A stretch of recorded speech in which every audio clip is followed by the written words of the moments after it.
What is it that God had in mind for you when you were born? What is it that He had in mind? That is, surely God certainly had a plan for your life and a purpose for your life. So therefore, because He had a plan for your life, He had chosen what spiritual gifts, what abilities, what talents, your personality. God knew all about that and planned that. He, of course, allowed situations and circumstances to affect us in our life in such a way that would develop us and that would equip us and prepare us for what He wants us to do, every single one of us. And therefore, you can't put somebody in a category and say, well, anybody who's going to amount to anything ought to grow up this way or that way. No, God, listen, God can take us out of the most difficult circumstances, out of the best of circumstances. He can accomplish His purpose and His will in your life and my life. He is a sovereign God of this universe. He has an intentional will for all of us. What kind of vocation you're going to have in your life, who you're going to marry. God has a schedule for your life in mind.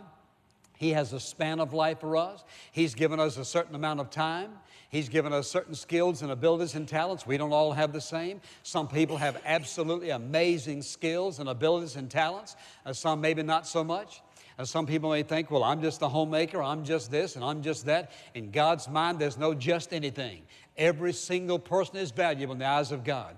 Every single person has some gift. Every single person, God has a purpose and a plan for your life. There's no such thing as an unimportant person on the face of this earth. Nobody, listen, nobody should be looked down upon, because every single person Jesus Christ died for, that makes them extremely worthy in the eyes of God.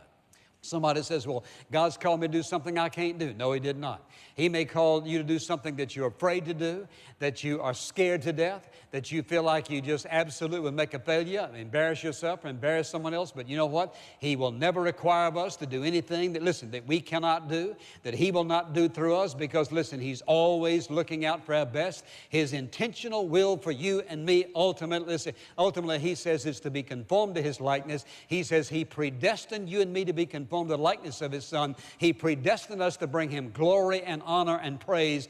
God has a personal will for every single one of us.